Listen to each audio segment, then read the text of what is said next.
మల్లేశ్వర్ గారు వైఎస్ఆర్ కాంగ్రెస్ పార్టీ రాష్ట్ర అధికార ప్రతినిధి, కాసరగడ్డ నాగార్జున గారు కాంగ్రెస్ పార్టీ రాష్ట్ర అధికార ప్రతినిధి, వీళ్ళు మనతోటి జుబులో ఉన్నారు. ముందుగా అజయ్ కుమార్ గారు, గుడ్ మార్నింగ్. ఏంటి అసలు తిరుపతిలో జరిగినటువంటి ఘటన?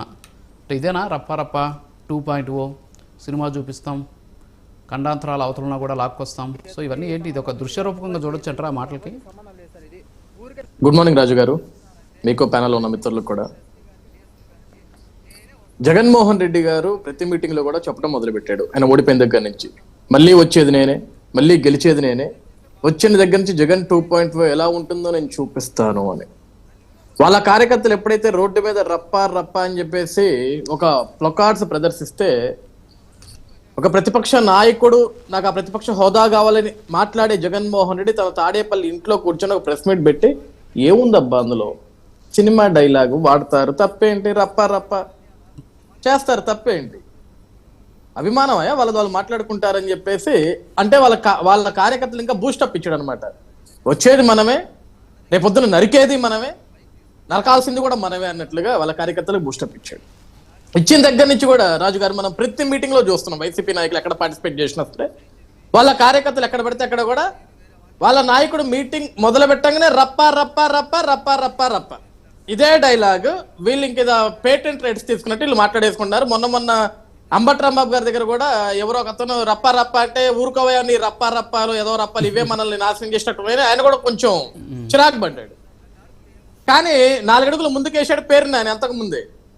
అరే మనం ఏమైనా చేస్తే చీకట్లో చేయాలా, మనమే రప్ప చేసేయాలా, బయటికి మాట్లాడకూడదు, అవన్నీ మళ్ళీ మనమే వెళ్ళి పరామర్శించాలి, అంటే మనమే వేసేయాలా, మనమే పరామర్శించాలా.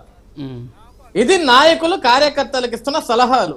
మనం చేస్తే ఏదైనా చీకట్లో చేసేయాలరా, పబ్లిక్ లో మాట్లాడకూడదు, మనం వెళ్ళి మనమే కొట్టాలా, మనమే సంపాలా, మనమే పరామర్శించాలి. నిన్న తిరుపతిలో జరిగిన ఆ దాడిని మనం అందరం చూసాం రాజు గారు. వీళ్ళు ఏమంటున్నారు, అతను మాకు డబ్బులు ఇవ్వాలి అంటున్నారు. డబ్బులు ఇవ్వాలి అంటే మనిషిని చంపేస్తారా సార్? సార్ వీళ్ళు దాడి చేసి వాళ్ళ తండ్రి గారికి ఫోన్ చేసి ఏమన్నారంటే, మాకు డబ్బులు ఇవ్వకపోతే మీ అబ్బాయి కిడ్నీలు అమ్మేసి శవాన్ని పార్సిల్ చేసి ఇంటికి పంపిస్తామంటున్నారు. ఎంతమంది శవాల్ని పార్సిల్ చేసి ఇంటికి పంపిస్తారండి మీరు? గతంలో కూడా ఎమ్మెల్సీ డ్రైవర్ సుబ్రహ్మణ్యాన్ని చంపేసి శవం చేసి డోర్ డెలివరీ చేశాడు ఇంటికి. అంటే వీళ్ళు శవాల్ని డోర్ డెలివరీ చేయడానికి వీళ్ళందరూ నాయకులు అయ్యారు, లేకుంటే వైఎస్ఆర్సీపీ పార్టీ నాయకులందరూ పేటెంట్స్ తీసుకున్నారా? కనపడ్డ వాళ్ళందరినీ నరుకుతాం, చంపుతాం, డోర్ డెలివరీలు చేస్తాం. మీ ఇంట్లో మీ సొంత కుటుంబ సభ్యుల్ని మీరు చేసుకున్నారు, అట్లని రోడ్డు మీద పోయే ప్రతి ఒక్కరిని కూడా మీరు చంపుకుంటూ డోర్ డెలివరీలు చేసుకుంటూ పోతే, మీరు స్టార్టింగ్ లో ఒక పాయింట్ కోట్ చేశారు రాజు గారు, కూటమి ప్రభుత్వం వచ్చిన తర్వాత స్వేచ్ఛా వాయువులు పీల్చుకుంటారని అనుకున్నారు, కానీ ఇవేమీ జరగట్లేదు అని. కరెక్ట్. మా అతి మంచితనం వైఎస్ఆర్సీపీ పార్టీ నాయకులు చాతగానితనంగా తీసుకుంటున్నారు. ఈరోజు అతన్ని కొట్టిన విధానం సార్, ఆ పవన్ అనే వ్యక్తిని కొట్టిన విధానం, మనిషి అన్నవాడు ఎవడో ఆ విధంగా బిహేవ్ చేయడు. అఫ్ కోర్స్ నీకు అతని వల్ల లాస్ జరిగి ఉండొచ్చు, అది నాకు తెలియదు, నీకు డబ్బులు ఇవ్వాల్సి ఉండొచ్చు, అది మనకు తెలియదు. దాని ఎలా ఈరోజు నీకు పోలీసులు ఉన్నారు, పోలీస్ యంత్రాంగం ఉంది, నీకు ఎందుకు డబ్బులు ఇవ్వాలో, నీ దగ్గర ఎందుకు డబ్బులు తీసుకున్నావు, లేకుంటే నువ్వు ఏదో బైక్ రెంటల్ సర్వీస్ ఏదో పెట్టి నడిపిస్తున్నావు, దాని గురించి నీకు ఏమైనా డబ్బులు ఇవ్వాలా, లేకుంటే మీ స్నేహితులు నీకు ఏమైనా మోసం చేశాడా?